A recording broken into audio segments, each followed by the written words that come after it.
Bienvenue dans cette nouvelle revue de moi-même Jetfire. Cette fois-ci, Optimus, Fall of Cybertron, Cyberus Commander, non excusez, Basic, non excusez-moi encore, un Deluxe.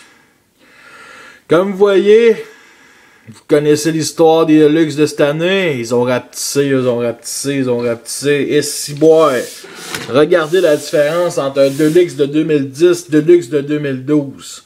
Il rit de notre gueule certain.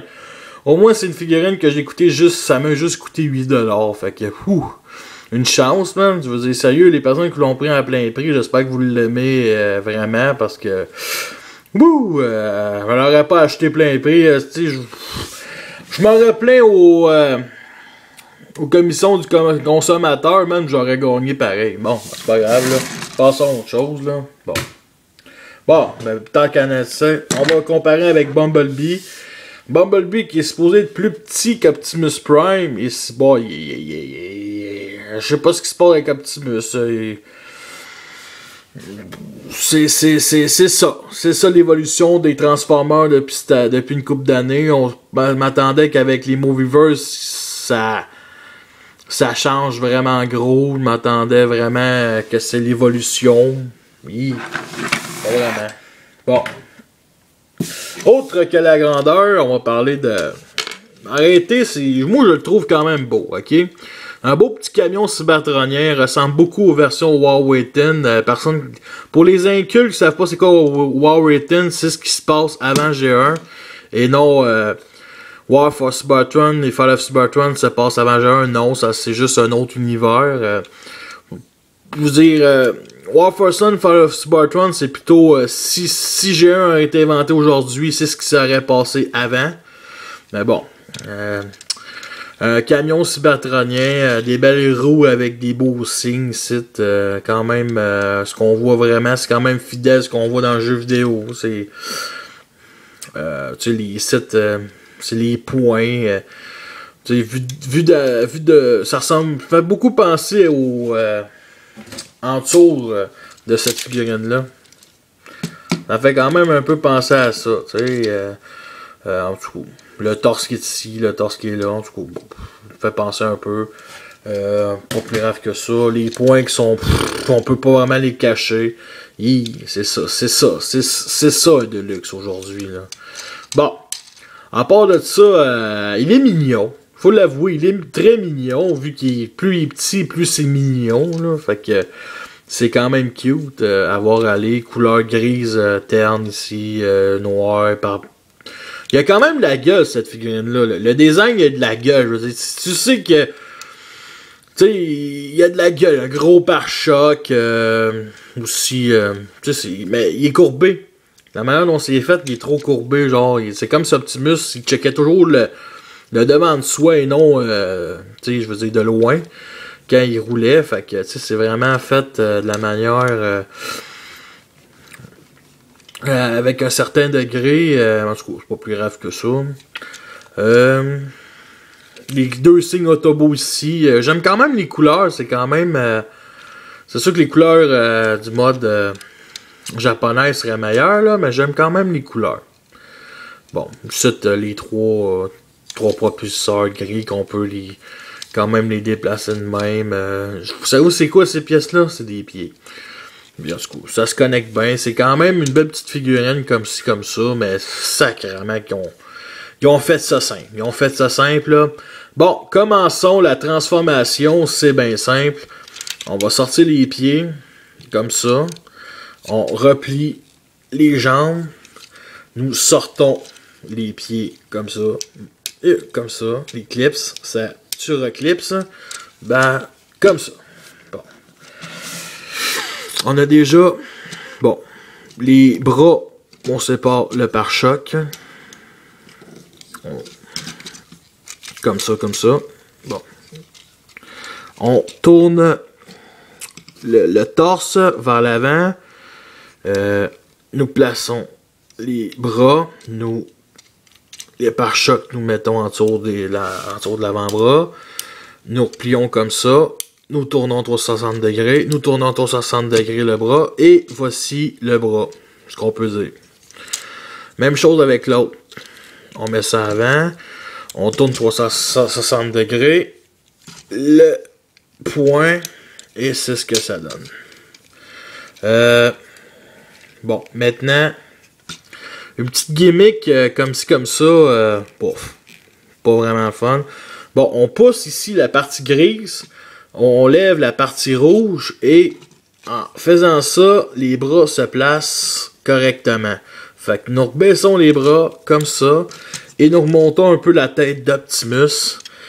Et c'est la figurine que nous avons en ce moment. Comme ça. Bon. Articulation au genou. 360 les pieds aussi 360. On peut y faire une pause comme ça, à peu près, je dirais. Bon. Les bras 360 degrés, les mains aussi, pliage au coude juste en avant. Les épaules, ça se fait quand même bien. 360 degrés eux autres aussi. La tête est sur un bas joint.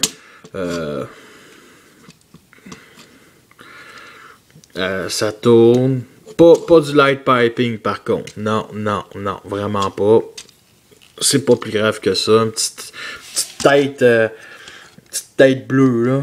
C'est quand même beau. La tête vraiment fidèle à ce qu'on voit dans G1. J'aime mieux la tête de War Force Bartron. On dirait qu'il est plus... il y a des grosses joues Optimus dans cette figurine-là. Des gigantesques joues. Moi, j'aime ça, des grosses joues.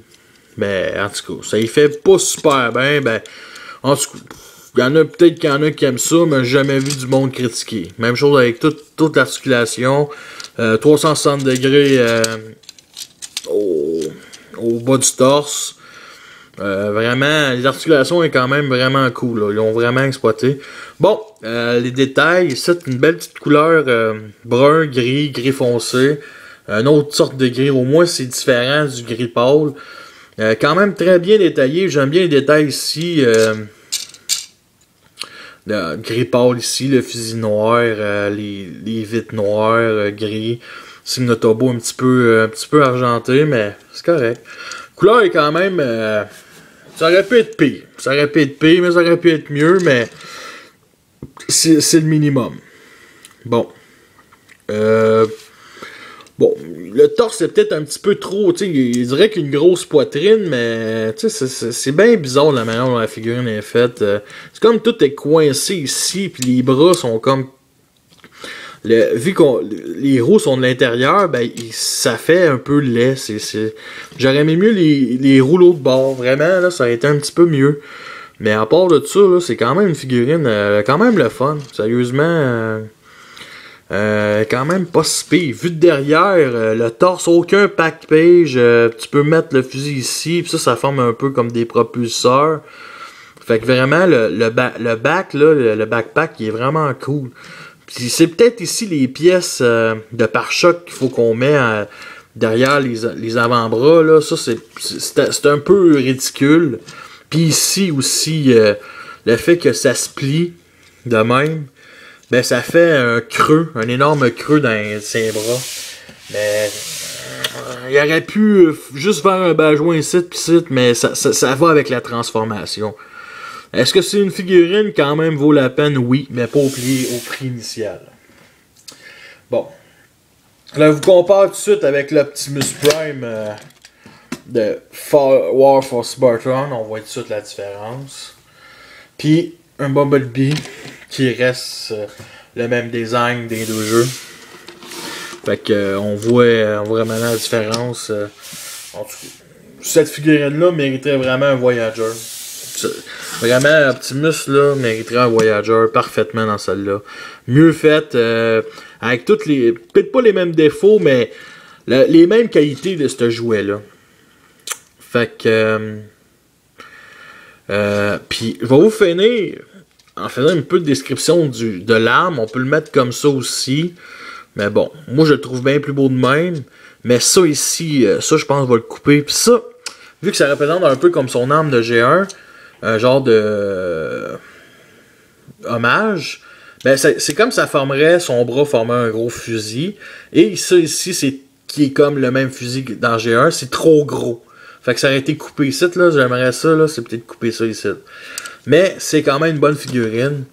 Achetez-la au prix moins de 10$, ça vaut pas grand-chose, honnêtement. Mais, pour si vous tripez sur les modes cybertroniens, tout ça, achetez-la. Fait que une figurine qui en vaut la peine, oui. Mais sur ça, je vous laisse. Puis à la prochaine. Je m'en vais à Toronto cette semaine. J'espère me pogner Masterpiece Optimus Prime. Je me le souhaite. Fait que sur ça, je vous souhaite une bonne joie de temps et joyeux des fêtes. Bye bye!